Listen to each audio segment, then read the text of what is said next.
नाज़रीन, करौंदी में हज़रत लाल शहबाज़ कलंदर जी चादर वारो काफ़िलो रवानो थी वियो आहे। काफ़िले में सवे पांधेड़ा शामिल आहिनि।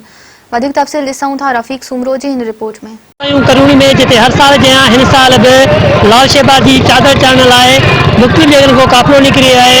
सनगार बोल कंदासीं हिते जेके विंदड़ पांधेड़ा आहिनि जेके हिते अॻुवाननि काफ़िले जा त हुन जा कहिड़ा वीचार आहे। संगत साथा आहे, नबन फ़कीर आहे, खुशहाल फ़कीर आहे, उस्ताद रियाज़ आहे, एजाज़ आहे, उन्हनि जे सरबत सभु गॾिजी सजी वेंदा आहियूं ते दुआ पींदे मोटींदा आहियूं, रातियूं टिकंदा आहियूं, जुमे जी राति चादर चाढ़ींदा आहियूं। पर अमुन सां को ॿियो सासी नारो न आहे, सिर्फ़ु अलीअ जो नारो आहे ऐं काफ़िलो जेको आहे मस्ताना पार्टीअ सां आहे। हुकूमत जो असां सां हाणे तावन इहो आहे जो असांखे परमिट मिले थी, जीअं त असां जेको आहे उस ते पहुचंदा आहियूं।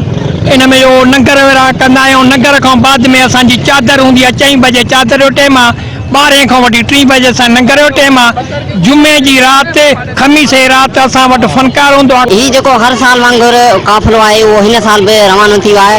हिन साल बि असां सेवान शरीफ़ खे दान ॾींदासीं त असांजी जेको आहे इमरान ख़ान मां जिन छुटे ऐं महांगाई उरू ते थी वई आहे। जीअं त जनरल ज़िया जे दौर में जॾहिं सेवान शरीफ़ खे एतिजादनि तौरु जेको ही काफ़िलो कढी ऐं सेवान शरीफ़ खे दान ॾिनी वई। जो दौर खां जीअं खां वठी दरिया जी पुल ठही आहे, पहिरियां हिते पुल कान हुई, ॿेड़ियुनि जे वसीले वेंदासीं। जॾहिं पुल ठही त पोइ असां साइकिलुनि जो पाण में सोचे दोस्तनि प्रोग्राम कयो जंहिंमें असां एॾा 12 माना साइकिलियूं हूंदियूं।